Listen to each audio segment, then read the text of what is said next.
महाराष्ट्राचा आवाज आपल्या हक्काचा।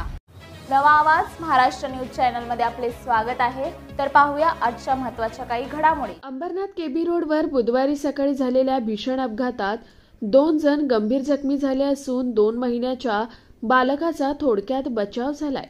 या घटनेमुळे परिसरात मोठी खळबळ उडाली आहे। बुधवारी सकाळी विमको नाका येथून उल्हासनगरच्या दिशेने भरधाव वेगाने जात असलेली कार अचानक अनियंत्रित होऊन ITIच्या भिंतीवर जाऊन धडकली। या कारमध्ये रिया यशराव आणि तिचे पती हे दोघे गंभीर जखमी झाले असून त्यांच्यावर क्रिटिकेअर रुग्णालयात उपचार सुरू आहे। अपघाताच्या वेळी कारमध्ये त्यांचे 2 महिन्यांचं बाळही उपस्थित होतं। मात्र आश्चर्य म्हणजे बाळाला किरकोळ खरचटणं सुद्धा झालेलं नाहीये। दोघंही जखमी दाम्पत्य शहर पश्चिम भागातील शंकर हाइट्स गॅलेक्सी इमारतीत राहत असून या अपघातामुळे पुन्हा एकदा केबी रोडवरील वाहनधारकांच्या सुरक्षेचा प्रश्न ऐरणीवर आला असून स्थानिकांमध्ये संताप व्यक्त होतोय। इस बड़े डिजिटल दुनिया में हर बिजनेस की एक कहानी है जो सुनाई जानी बाकी है। THRM में हम आपके डिजिटल सपनों को हकीकत में बदलते हैं।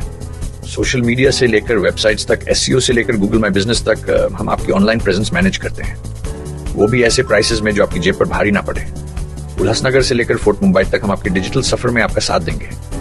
हमारे साथ जुड़िए और अपने बिजनेस को डिजिटल युग में फलते फूलते देखिए। THRM डिजिटल मार्केटिंग एजेंसी, जहां से आपका डिजिटल सफर शुरू होता है। बातम्या पाहण्यासाठी चॅनलला सबस्क्राइब करा, बेल आयकॉनवर क्लिक करा आणि रहा सतत अपडेट। तुमच्या परिसरातील काही घडामोडी किंवा समस्या असतील तर आमच्या वृत्तवाहिनीला संपर्क करा आणि तसेच सतत अपडेट राहण्यासाठी आमच्या वृत्तवाहिनीला सबस्क्राइब करा आणि बेल आयकॉन दाबायला विसरू नका।